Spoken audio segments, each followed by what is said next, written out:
So excited. I'm so excited to see you and to chat with you today, Sharone, about all things healthy eating and mindset. I think that that's so important too. So I'm really excited to be talking to you about nutrition and weight loss and mindful eating. And okay, I'm just going to do a little bit of a bio about you, which is obviously you wear so many hats. So we had this little pre-call. So about talking about all the things that you're juggling at once. So in addition to your own business, you are the head of customer support. You're the chief strategist, the relationship manager at a company called MyClearStep, which I'm going to ask you all about that. And also, you are a nutritionist at your own company, which is called Sapir Nutrition. Now, I'm noticing I don't think we're on LinkedIn Live. It's not. Oh no, we are. Okay, I just wanted to make sure. I checked my little phone to make sure we're going LinkedIn Live. Because that's the worst. The whole thing would be so totally is. Yeah, to get on LinkedIn Live, and then it would be like, oh my gosh, we're not on there. Okay, so I'm nattering away. So you have your own business as well. So you're juggling that in addition to all these other things. And your company is called Sapir Nutrition. You hold a Bachelor of Arts from New York University and a Master of Science in Nutrition and Education from Columbia University. So you be fancy. You be fancy.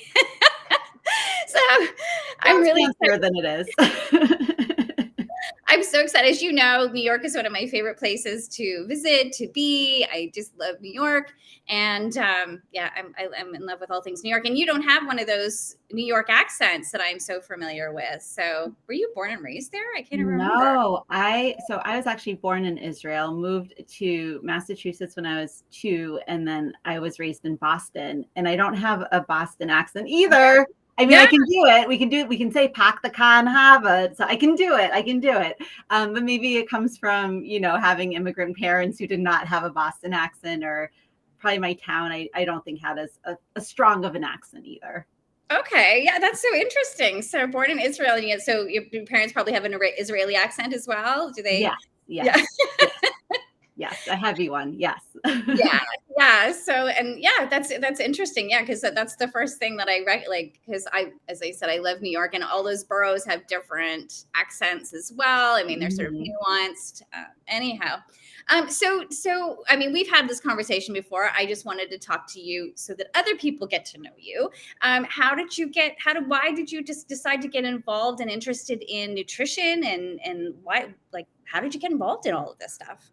Yeah, I mean, it stems from my childhood and my teenage years, really struggling with food. Not an unusual story, really loving the junk food, not feeling in control around food, not having good relationship with food. I also happened to be, and I was then too, a hypochondriac. So I was really concerned about health. And my father was diagnosed with diabetes when he was 40. So I saw what it's like to live with a chronic illness. And I really didn't want to, yet I was binge eating after school every day. And so I thought, I need to find the solution to this. This is not going to work. And that led me to reading every single diet book out there, which is very dangerous, especially for a preteen and a teen. And that was not the answer, but it led to a lot of confusion, which really didn't get sorted out until I finally got my master's in nutrition education from Teachers College at Columbia. And that was the beginning of an evidence-based approach to nutrition and sound logic. So I climbed out of that space and I got to a very healthy space, and then started working with my clients. And that was great. Then COVID hit, things got really, really quiet. I think I have an impressive level of ADHD, not to toot my own horn, but it got a little too quiet for me. I like to stay really busy and mentally stimulated. So I started exploring, how else can I help? What else can I do? And that led me to what's now become MyClearStep. And I help in a completely different way with a product that's used in eating disorder recovery. So let's get into that, because this is so fascinating.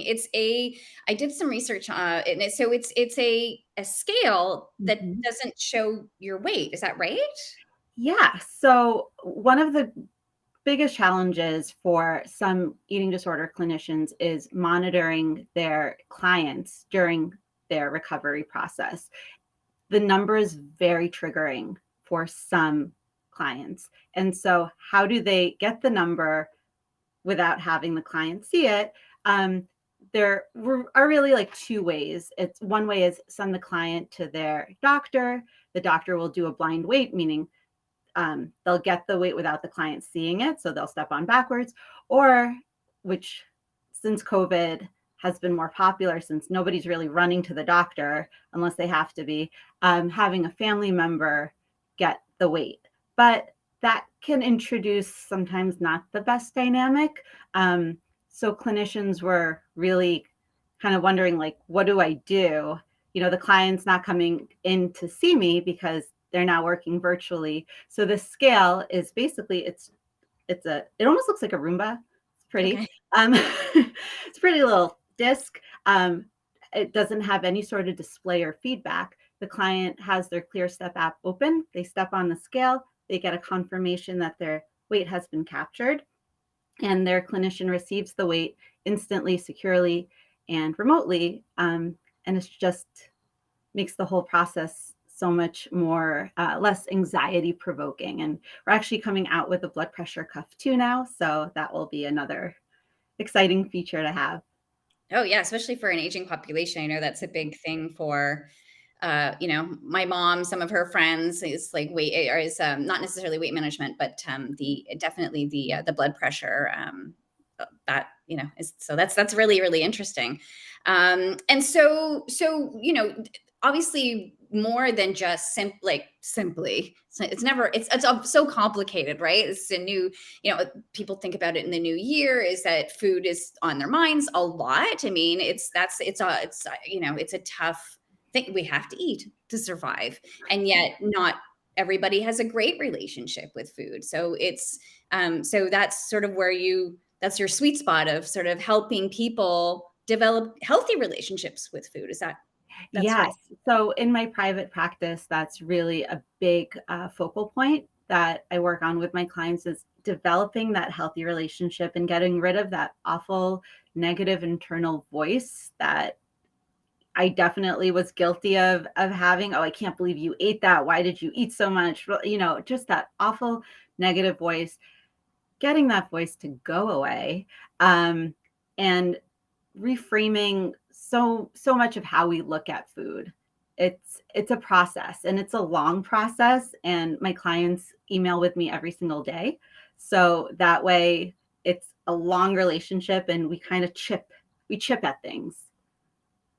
Yeah, because those conversations they can be really debilitating. And a lot of women, I would assume, have gone through at some point in their life some sort of, aware, like not just even awareness, but just I'm going to beat myself up because the holidays, or because I ate this, or whatever it is, that negative voice that invariably pops in most people's heads at some point or another. And just some people are more they find food as comfort. Like I've got family members that definitely go to food as a way of coping, as comfort and things like that. But it's tough when it's not something that you can be like, say, like an alcoholic. You can just, okay, I'm just not going to have it in the house. I'm not going, like, it's not a choice. We have to eat. We have to fuel our bodies. And so it's making the right choices, right?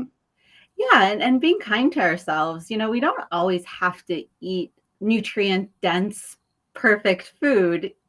We really function on averages. And so if we have a treat, well, that's fine. If we're not down on ourselves, we're much more likely to just move forward. And it's Mm. about moving forward. It's not about getting into that downward spiral of feeling bad about yourself, then eating to feel better because that's comforting, and then feeling worse. I mean, that's a cycle that once it's broken, you just feel this food freedom that it's everything. Yeah. And I see that with the videos that you do on Instagram, and I've seen some of your YouTube channel and things like that, is like, it's making those healthy choices. It's like, okay, so the industry now is inundated with, like, to your point, so many different options. Do I go keto? Do I these protein bars and things like that? And so there's like words of health that, this is really healthy for you. And I love to see your videos because you're like, this, not so much. This one, That's one thing you think you're getting healthy. Like, okay, for an example, like smart food. Years ago when I was in university, they had this promotion for smart food, the popcorn on campus. And I'm like, well, it's got the word smart food in it. It's popcorn, so it's got to be healthy. It is my kryptonite. Smart food is like, if it's around, I can have chocolate around and all sorts, but if smart food is in my vicinity, it's done. But at the time I was thinking, well, it's obviously healthy. Not so much. Not so much. Health food marketing makes my blood boil. I haven't made those videos in a while. The food review Thursdays, fart time for short, very professional sounding, I know. But when I had more time pre-COVID, I did, because it just makes my blood boil. That the food industry as a whole does not have our best interest at heart. It has money at heart. And I get it. We live in a capitalist society, but we really have to look out for ourselves. And being able to, I don't know, kind of decode this marketing is very important. And it's a skill. And anyone can learn to do it just by looking at the nutrition label and the list of ingredients. You can decide for yourself whether it's something that is a healthy food. And if it's not, then at least you know it's not a healthy food and you can still have it, but you're empowered. Right. Because I think I mean, you're the expert on this, but at least from my perspective, and thankfully I haven't had too many issues with weight issues. But like just making those decisions is, where was I going to go? My brain was going all over the place with like what I wanted to say about that. Let me think if I can come back to it insofar as just, I can, making the baby steps, I think is where I was going to go, is that I think sometimes, especially when it comes to January, okay, so it's a new year, we're going to get on the treadmill, and all these, and it's been scientifically proven what the gyms are full usually in January. And then by February, it's empty again, because people, I think they go all in and they haven't made it sustainable because they're not taking the baby steps that they need in order to make it sustainable. Because I can tell you, I'm not a workout girl. And I keep saying to myself, okay, today's the day. Today's the day I'm going to start. I don't. Instead, I try to balance out healthy eating as opposed to like kind of, I should be working out more, but but it's all about shoulds, right? The should is like the worst word I know that we say in our heads all the time. Like, I should do this and I should do that. And other people should all over us, right? Yeah. Well, I think it comes from having this all or nothing mindset, which I think most of us suffer from that. It's like, well, if I'm going to do it, then I'm going to do it right. And that's what that burst of energy in January and February of like, I'm going to go all out. Well, you don't need to go all out to make a change. You don't. And if it's not sustainable, what's the point? Yeah. If your heart's not in it, you're not going to stay it. You're not going to stick with it. Right. Yeah. If it's not doable, then it's not doable. Right. And that's what I love about your videos is like make those small incremental changes, just make small shifts, because over time, that's when you see the results. It's not about just saying, okay, I'm not going to eat chocolate, or I'm not going to eat cheese, or I'm not going to eat this. It's like, you can have those things. So from that perspective, and this isn't a question I was going to ask you ahead of time, but I've worked with functional nutritionists who say like, okay, get rid of sugar, wheat, and dairy. And I'm like, oh, that is so what is your mindset about sort of those elimination diets? And a lot of them do that. Like a lot of nutritionists will say sugar, wheat, dairy, bad, get it out of your diet completely. What do you think?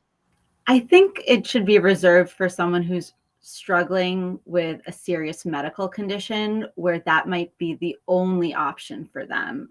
Versus, getting on like 10 medications or something like that.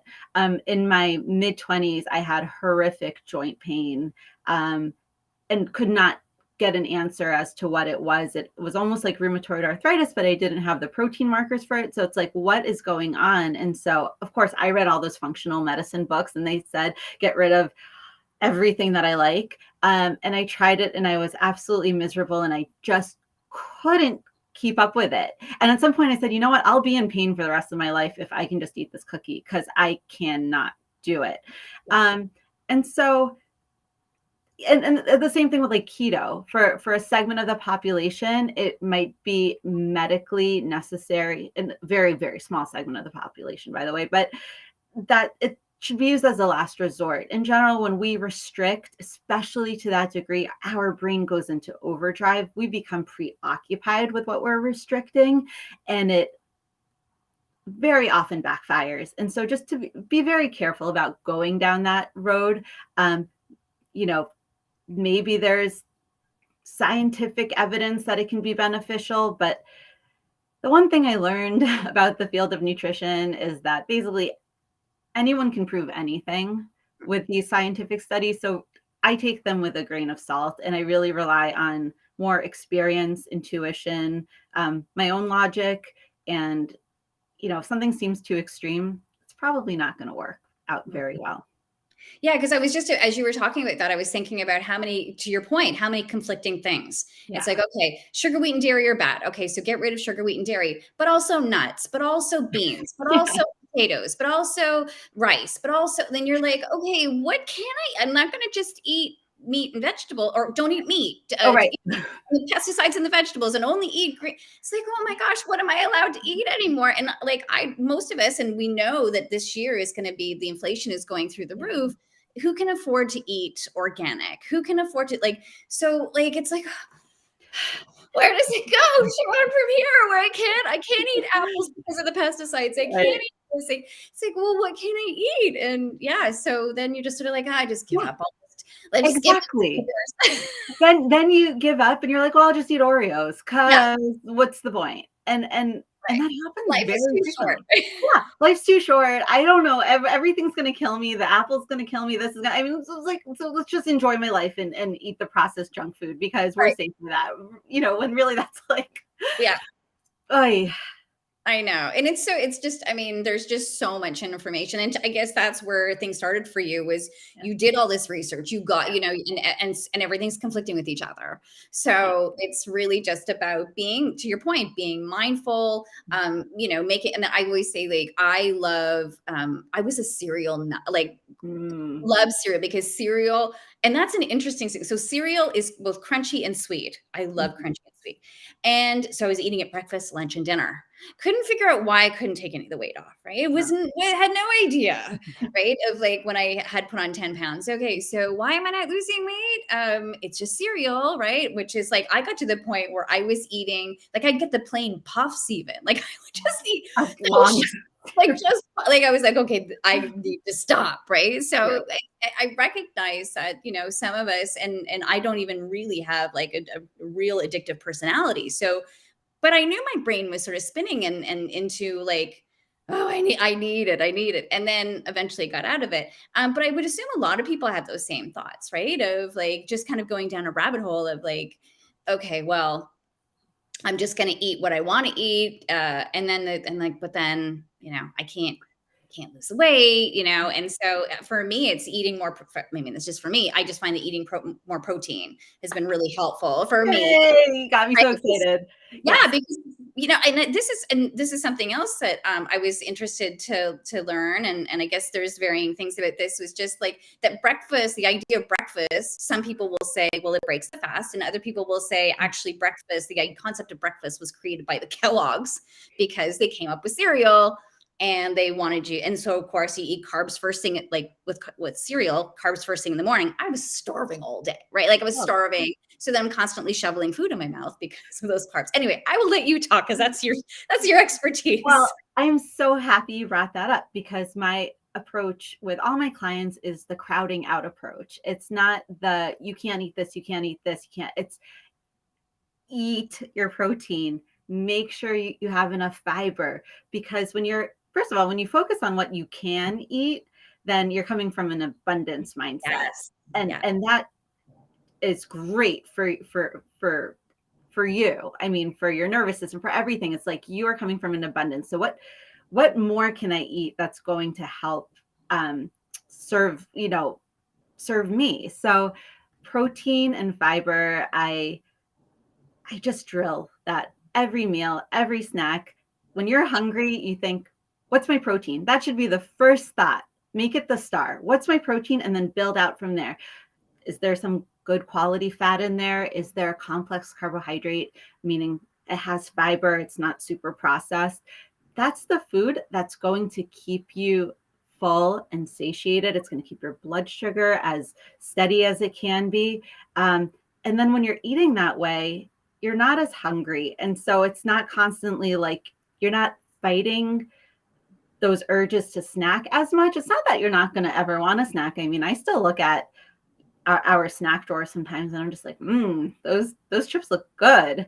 And maybe I'll even have a few, but I'm not fighting biology, because if I were just eating carbohydrates for my meals, then I would be starving all the time. And then I would be fighting my biology as well, which is telling me eat, eat, eat. Because my blood sugar would just be having a really fun, roller coaster ride. And we want to avoid that. So I'm so happy you brought up protein. I'm so happy, Leslie. I think it's key. Because I was really like carbs, especially in my 30s. I think in my 20s and 30s, it was really like, okay, so cereal for breakfast, bagel for lunch, pasta for dinner. Didn't understand I was starving all the time. Made a huge change when I started to recognize that my blood sugar was like, and eating more protein was really, it helped to satiate me a lot longer. And people think that protein means meat, and it's like, yeah, meat is a protein, but there are so many more proteins that you can incorporate. I mean, there's Greek yogurt, there's cottage cheese if you don't want to do dairy, there's great plant-based protein powders, there's tofu, there's not as much variety as the fun carbohydrates.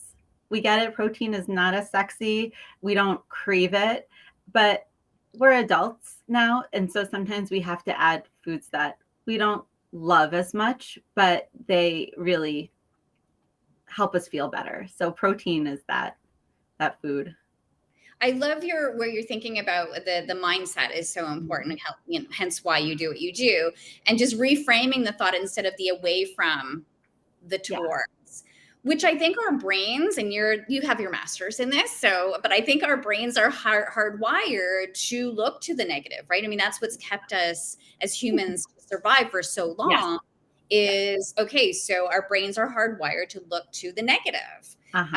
Why those magazines? I think I went to a conference, and the keynote speaker was talking about how if there's two magazines and one says, here's to get your 6-pack, and the other one's here's how you lose 10 pounds, that people will much more likely go to the 10 pounds. Like, they want to think about like what's attainable. It's unattainable for most people to get a 6-pack, but getting the 10 pounds off, right? That's more realistic. And thinking towards the positive, and that sometimes it's not necessarily easy to get up and think about. Here's one thing. I was listening to something yesterday, and the guy said, think about your and I'm not going to say it the proper way, but what your body will thank you for tomorrow, or even what's going into your brain and your mind. Like, think about tomorrow, and work towards your tomorrow self as opposed to the yesterday self. And I was like, oh, that's good. Well, really good. It's funny because I have a client who says, Sharone, I know you said that I should think about what my future self wants, but in that moment, I'm like, screw the future self. I want this now. And so I think in theory, like, the more we try to think about our future selves, it's great. And it's almost like a habit in our thinking to try to get into. It's hard because it's fighting our wiring, and our wiring is now. It's the present. And so I also like to kind of shift the perspective of, instead of like, oh, I have to eat the salad, I get to eat the salad. Like, I can afford quality fruits and vegetables right now, or lean proteins, and like, my body deserves it. I deserve it. I have the capability to do this, so I'm going to take advantage of it. And even I have to use it on myself. Like, I was at the diner with my family last weekend, and everyone's ordering like grilled cheese and silver dollar pancakes. And luckily this diner has really, really good salads, and they have one with salmon. And I'm like, this is not easy to do, but I'm going to order the salad with salmon because I want, my body deserves this. Like, I am a queen. I mean, I don't really talk like that, but like, I have to hype myself In up. your own brain, you might, yeah, but you won't say it out loud, right? No, Yeah. in that moment, I have to, because that's what will get me to kind of honor my future self. Oops, sorry, spaz hands sometimes. My future self needs, in that moment when I'm fighting again that biology, where I'm smelling the fat and the sugar and the salt, that I'm primed to want to eat immediately, because that's how we survived. We survived by um, eating those foods when we could, because that's what kept us alive. And we live in a very different environment now. And so it takes a lot of that thinking and awareness and bringing that to the forefront of our minds. It's real effort. Yeah, for sure. And I think the other thing too, insofar as where our brains have been going with this pandemic, it's so many people have been talking about, oh my gosh, I put on either the COVID-19, or like we used to say freshman 50, was it freshman 15 when we went to the university and college, that people have, like, they're more sedentary because they're not moving around, and self included, a little too much alcohol, where it was sort of like, okay, well, I'm not driving anywhere, so Right. one glass of wine can turn into a number of different glasses of wine, and then once I've had a couple glasses of wine, I'm like, where is that smart food? Right. Because then I've like, well, I've blown it now, so I might as well go. If I'm gonna go, I'm gonna go hard. And I think a lot of people have sort of said the same thing about, well, the instant access to the fridge and being more sedentary. So do you have sort of some tips on, like in Ontario here where I live, we're back on another lockdown. So we're again, all the restaurants are like, I mean, Ontario where we're at, it's still, our numbers are climbing. So kids are not in school right now. Anyway, so any advice for, and it's cold. So yeah, so we're all hibernating and eating like bears and drinking like, alcohol. That's tough. And so I don't, we have to consider timing, and sometimes in very tough situations, having this lofty goal of losing a lot of weight might not be the thing when you're already under a lot of stress and you're already just trying to handle so much. Not to say that we can't shift our focus to making small changes, like I'm going to eat a protein at every meal, or I'm going to make sure I get 20 grams of fiber today. I think we should reward ourselves when we make those small changes and say, like, if you're talking to yourself, that's awesome, like you did a great job today. We have to get that positive voice amplified in our head, because it's what's going to move us forward. So I would say crowding out as much as you can, not putting too much pressure when you're already in a stressful situation to, go on some crazy restrictive diet. It's just not, I mean, I don't think there's ever a time to do that, but especially not during lockdown, when you might be going crazy with your family, indoors with you and it's freezing outside. So small goals, and celebrate them. So when you do get a protein in for every meal and snack that day, just take a second to yourself to congratulate yourself. Like, that's major. Mm-hmm. At least, yeah, in your own brain, or maybe so. Is that something you encourage that's why your clients keep, they stay accountable to you? Does that accountability, I'm sure, helps? So it's not Yeah. just saying it in their brain; it's actually saying, like, Sharone, this is what I'm doing, so that you can go, yay, you're doing Yes, it. I'm a professional cheerleader. I mean, that's what I do. I reward every positive step in the right direction. And I also call out when, a client's being hard on themselves. Like, what are you doing here? Like, this isn't helpful towards you. So we celebrate, and yeah, there's a lot of celebrations for every good habit that starts to form or continues to be. Yeah. So what are some of the misconceptions people might have about sort of what you do in either of your role at Sapir Nutrition or with MyClearStep? Like, are there misconceptions in those roles that you have? Well, I would say as a nutritionist, people expect me to hand out a meal plan. I mean, that's like, what are your plans? Can you hand me a plan? And it's like, no. Some nutritionists do. I don't. I really subscribe to the philosophy of teaching a man to fish versus giving him the fish, or her. it's about a skill set. It's not about the answer, because that will never continue.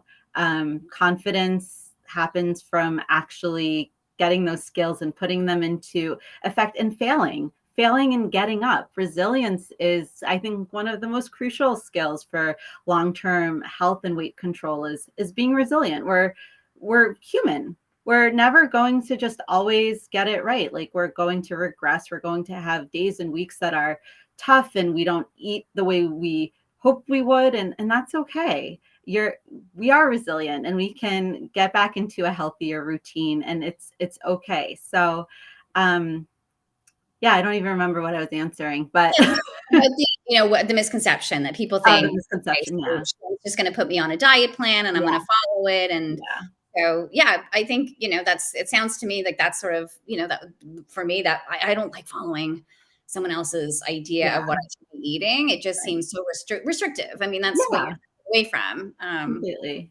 Yeah. Because I just don't, I find that it is true. Like, the more, whenever I was on a journey to lose a few pounds, obsessed. And then that's all I can think of. And then I'm like, okay, well, I'm just going to constantly eat, because that's always on my brain. Right. So it's tough. It's not easy for those people, because I have family members that struggle with that kind of stuff. So I see it firsthand on, with people just sort of like, as I said, sort of using it as a way to they feel like they're sort of nurturing themselves at the time. And then, it's the struggle later on with, and it's like, I think of like this is awful to say, but like the fat bastard that was on, he was on, what was it, Austin Powers, and he's like, Powers, I'm fat and I'm fat because I eat. And it's like this never ending sort of cycle of,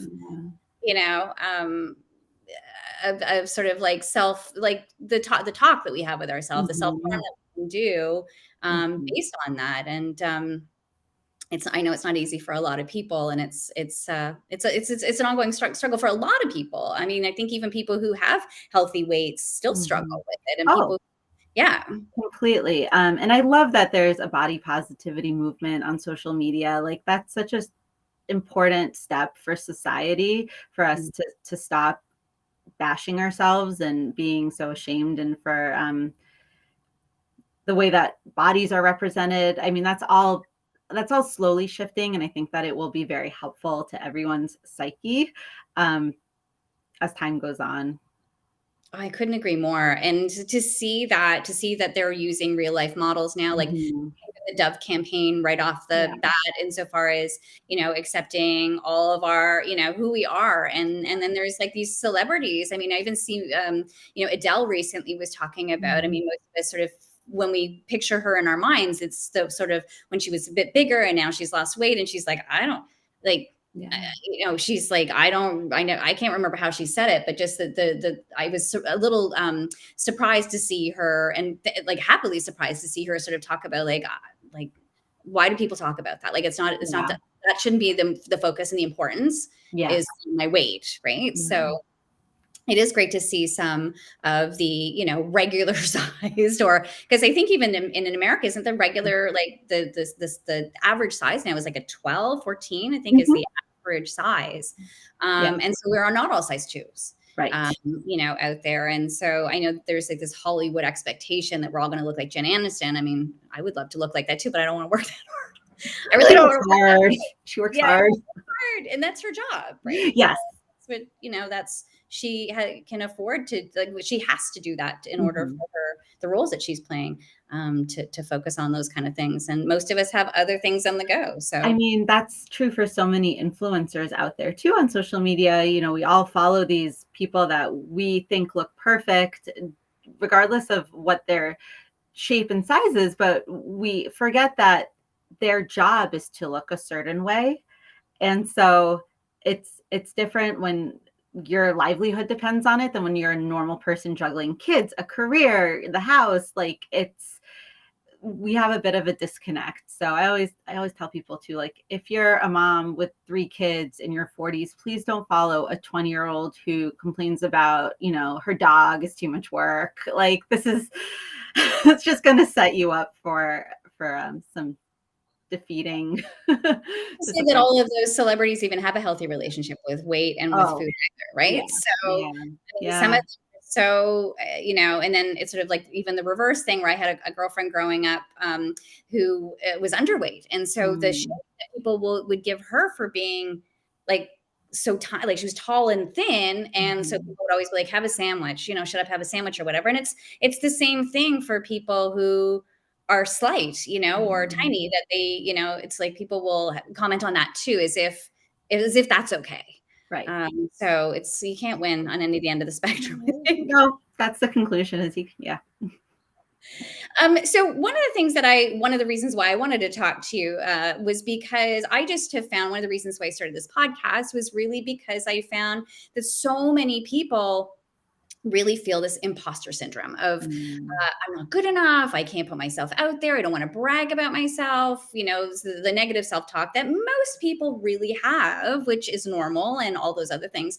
And yet I see you out there doing these fun videos. Like you love to have fun in front of the camera. You've got your kids involved. You've published a lot of educational videos and stuff. So have you always been comfortable in front of the camera? Like, have you always sort of just had fun with it? What kind of advice would you give to someone who is starting out?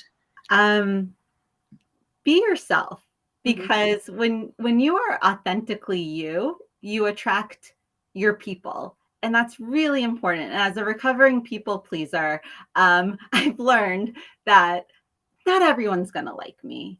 It's just fact, and so I can just forget about that. And so I might as well be myself, show my weirdness and my quirkiness, because the people who will either see through that or think it's funny or relate to it in some way, or it might be weird and quirky themselves, which would be a perfect fit for me.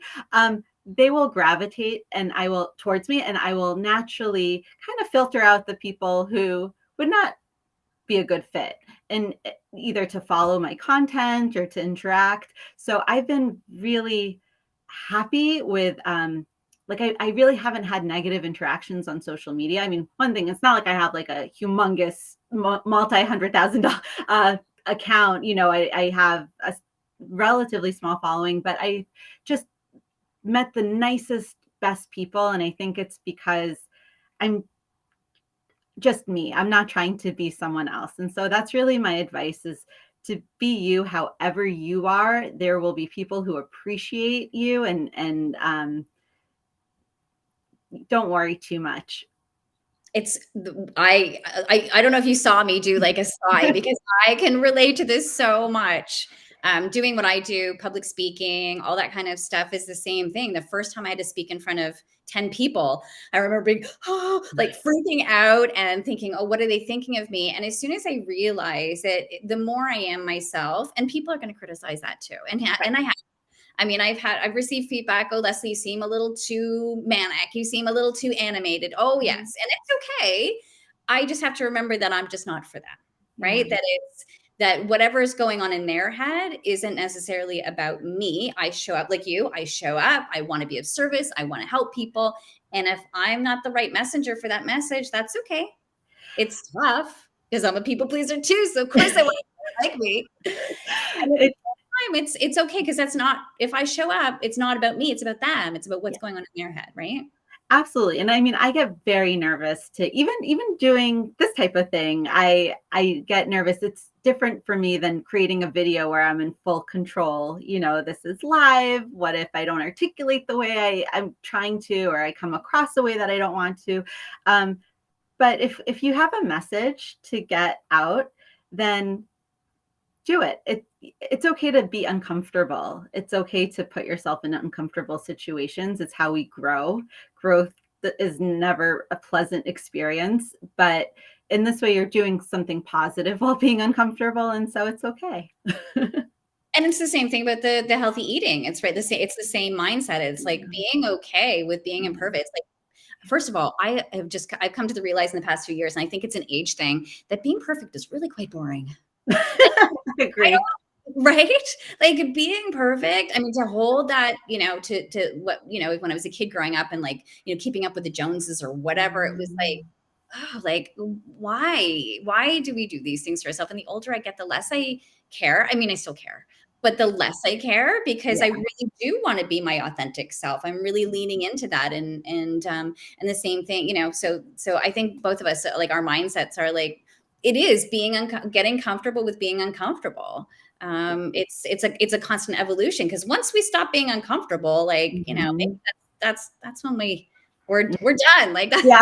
end of the show. Like, we're in this constant evolution of up-leveling ourselves in some way, shape, or form, ideally. Yes. That's you and I, that's our mindset anyway, of doing our best every day, just showing up, doing our best. And Trying and not being afraid to fail sometimes. I mean, it's okay. We can get back up. That only makes us stronger. well, and I love that with the resilience. I took a course years ago in something called neurolinguistic programming, and the reframe Mhm. for failure is there is no failure. There's only feedback, right? There is no failure. There's only feedback. And so we always learn something. Yep. And every single time, even if something like, oh, I picked up the chocolate bar, or I ate 3 of them, or whatever, it's like, well, I learned something Yeah. today, Yep. those kinds of things, with everything. And if we're not stretching, if we're not putting Mhm. ourselves out there, and it doesn't have to, like, to your point, it doesn't have to be these big changes. Right. Noticed over the years, people will say, and like, again, it's me sort of, I say this all the time, Sharon, is like, when you're inside the jar, you can't see the label. So Uh-huh. me, it's like, okay, so I wrote a book, I was on television, like, those things didn't happen overnight. It was me kind of going, I I think I can do that today. Okay, let's just go out today and do a little bit more, and do a little bit more, and just click send, and all those kind of things. And then now I can reverse and go like, what happened? How did I get here? How did this all happen? Right. And the Yeah. smoke and mirrors of thinking we always have it all together. Right. You and I was showing you before we got on camera. I'm like, the setup that I've got here Yeah. looks polished and polished. And meanwhile, the rest of the room is a disaster. And, it's like, Mind you.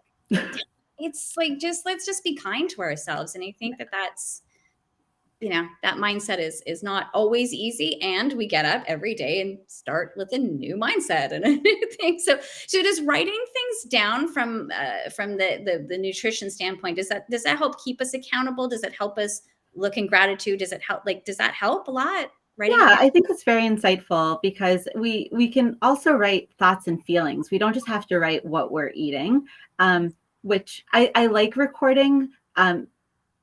Especially in the beginning, because we tend to just not realize when we're eating. It's so mindless. So bringing in a mindfulness component is important, but also getting in touch with how we're feeling in that moment, and our moods, our energy. It's all tied together. Food isn't in a vacuum. It's really tied to so many things. And so I do very much love having my clients write down what they're eating, how they're feeling, and then discussing it. I mean, not every single day, but when there's something notable, when we see a pattern. Sometimes we don't see patterns unless we write things down. And so if we see a negative pattern, we're like, oh, wait, we can do something about this now. How cool. That's really interesting. I never thought about that, about the patterns Yeah. of things. That's really, really interesting, because, yeah, I never really would have thought about, like, food is so social. It's something we Yeah. have to do, but yet when are you reaching for this? And so Mhm. it's that mindfulness, that awareness of, okay, and, I'm changing my language, right? It's like, it's not the but, it's the and, Right. right? Right. It's right. So, and just so I can clarify that thought, whenever you say blah, blah, blah, but, it just negates everything. So right. So if, like, Yeah. oh, I did really well today, but I shouldn't have done that, then that goes to a negative mindset, instead of Yeah. saying, And it's such a slight thing, right? But it changes everything. changes everything. Yeah. Yeah. So unfortunately, because I have to take my son to the orthodontist today, we're going to wrap things up a little early. Okay. But I would love to hear if you have any last words, any mantras, any motivational phrases, or anything that you live by to share with everyone. Sure. So I love a quote by James Clear. He's the author of Atomic Habits, which is a book I highly recommend about habit change and how tiny changes can really yield very big results over time. And I'm paraphrasing here, but he says something to the extent of every action you take is a vote for the person you wish to become. And I just love it because it's not one action is transformational. It's really being intentional with all of the decisions that you're presented with and doing your best with each one of those decisions, to steer it in who you want to be and become. So I love that. And I try to live by that too. That's great. I love that so much. And now that you've said this, and my brain just went into dopamine. So I don't know why, but just thinking about those habits, I thought about, there's a really interesting book that I'm going to be I listen to audiobooks instead of reading them. Me too. Like, oh, really? Yeah. It's about dopamine and how our brains and those. So that probably is a big part of your world and mindfulness, eating, of the dopamine and the habits and the triggers and all those kinds of things. And so it's amazing what our subconscious and our brains, that little, I always call him the little hamster in my brain, is constantly going all the time. Those subconscious things that happen, the dopamine hits and the habits and rewards and all those kind of things. So that's a whole other subject. It's a whole other discussion to have. It is. Yeah. So anyway, before I just continue to go on down that road, how can people reach you if they want to contact you about either Sapir Nutrition or the MyClearStep for those? I guess they're the target audience for MyClearStep are other nutritionists as well. Yeah, they're clinicians, so specifically eating disorder clinicians, but also doctors who just need to monitor their clients, and the clients don't want to be triggered. So either LinkedIn works, or if it's nutrition focused, then SharoneSapir.com, Instagram, Sapir Nutrition. I answer DMs, so feel free. I love that. And so I'm just, so that I remember, MyClearStep is really just for clinicians. It's not for just regular folk. Is that right? Yes, it's really made for clinicians who have clients in eating disorder recovery, and they are monitoring those clients. So yes, I mean, parents sometimes approach us, and sometimes they're doing family-based therapy and they need to get access. So that's a whole thing. They can just, reach out to us, support@myclearstep.com. And you're the gal who's fielding all of those incoming inquiries. Yes, so. I am. All the spinning plates going on at the same time. Pretty much. Thank you so much for chatting with me today. I've learned something about, I mean, you and I come from the same cloth. We're cut from the same cloth as far as having that positive mindset, but the triggers and the patterns and things like that, I'm going to be much more mindful of, of that, of maybe those days that I'm not going to beat myself up about eating things. And if I do, I'm going to contact you. If I start to go down that rabbit hole. But noticing those patterns, I think that's so interesting, of noticing the patterns of when we reach for those things. I'm going to be a little bit more mindful, I think, moving forward now. Awesome. Well, thank you so much for having me on, Leslie. This was really, really fun. I appreciate. It's great catching up with you, and we'll talk to you soon. Sounds good. All right. Okay. Bye for now.